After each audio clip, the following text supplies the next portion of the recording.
और वो भूमि जहाँ पे नित्य प्रतिदिन यज्ञ होते हैं, देवताओं का आवाहन होता है, उन्हें होम इत्यादि दिया जाता है, इसका अर्थ ये है कि वो जो भूमि है वो अत्यंत पवित्र हो जाती है यज्ञ से, उसके होने वाले होम से, उसे निकलने वाला जो धुआं होता है उससे।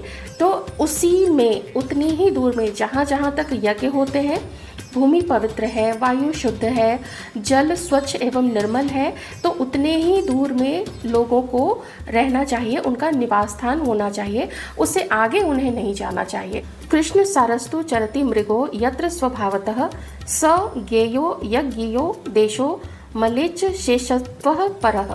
और इस ब्रह्मावर्त में वेदोक्त विधि विधान द्वारा मनुष्य के शरीर को लौकिक तथा आध्यात्मिक दृष्टि से पवित्र करने के लिए ही ये सब चीज़ों की व्यवस्था की गई है। और ऐसा इसलिए भी करना चाहिए क्योंकि आगे चलकर जब स्त्री तथा पुरुष विवाह संबंध में बंधेंगे तो उनका शरीर, वीर्य, रज तथा गर्भ सभी शुद्ध रहे, और वैसे स्त्री पुरुष जिस बच्चे को जन्म दे वह भी पूर्णतया शुद्ध हो, उसका शरीर स्वस्थ हो तथा वह सब प्रकार के विकारों से मुक्त हो। अब आगे इसे थोड़ा विस्तार से बताया गया है कि स्त्री पुरुष दोनों ही कैसे शुद्ध एवं पवित्र रह सकते हैं।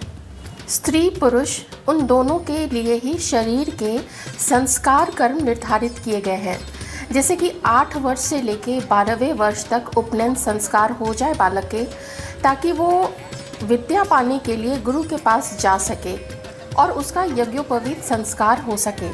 अब ये उपनयन संस्कार या यज्ञोपवीत संस्कार क्या होता है, तो आइए इसे थोड़ा सा जान लेते हैं। उपनयन संस्कार में गुरु शिष्यों को यज्ञोपवीत धारण करवाते थे, जिसके बाद से शिष्य वैदिक शिक्षा प्राप्त करने के अधिकारी हो जाते थे। इस संस्कार के बाद से व्यक्ति द्विज कहलाते हैं। द्विज का अर्थ है जिसका दूसरी बार जन्म हुआ हो, एक बार माता के गर्भ से और दूसरी बार उपनयन संस्कार के बाद से। उपनयन संस्कार 16 संस्कारों में 10वें स्थान पर आता है। वैवाहिको विधिः स्त्रीणाम संस्कारो वैदिकः स्मृतः पति सेवा गुरो वासो गृहार्थो अग्नि परिक्रिया। स्त्री के लिए भी विवाह से पूर्व गुरुकुल में रहकर शिक्षा ग्रहण करना अनिवार्य था। वहाँ रहकर वे न सिर्फ वेदों का तथा अन्य ग्रंथों का भी अध्ययन किया करती थीं, बल्कि प्रातः काल में तथा सायंकाल में होम, यज्ञ इत्यादि भी सीखती थी, और इसी से स्त्री तथा पुरुष दोनों ही यज्ञ के मंत्रों से तथा यज्ञ से उठने वाले धुएं एवं सुगंध से शुद्ध हो जाया करते थे। गुरु अपने शिष्यों का उपनयन संस्कार करने के बाद वे शिष्यों को धर्म का पालन करना सिखाते थे। यज्ञ के विधि विधान तथा संध्या की पूजा अर्चना का भी प्रशिक्षण देते थे।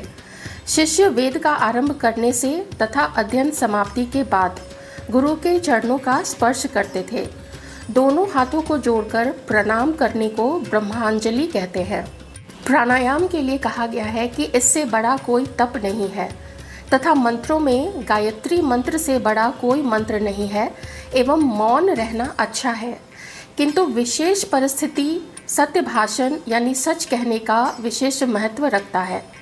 इसे इस प्रकार समझते हैं, वैसे तो मुनियों के लिए अधिकांश समय मौन रहना ही धर्मयुक्त है, लेकिन अगर कहीं सत्य बोलने की आवश्यकता है, जैसे कहीं किसी निर्दोष को अगर अपराधी करार दिया जा रहा हो, तो उस समय चुप रहने के बजाय चाहिए कि सत्य बोलकर निर्दोष की सहायता करके उसे बचाने का प्रयास करना चाहिए, चाहे वो मुनि ही क्यों ना हो या सामान्य जन लोग क्यों ना हो।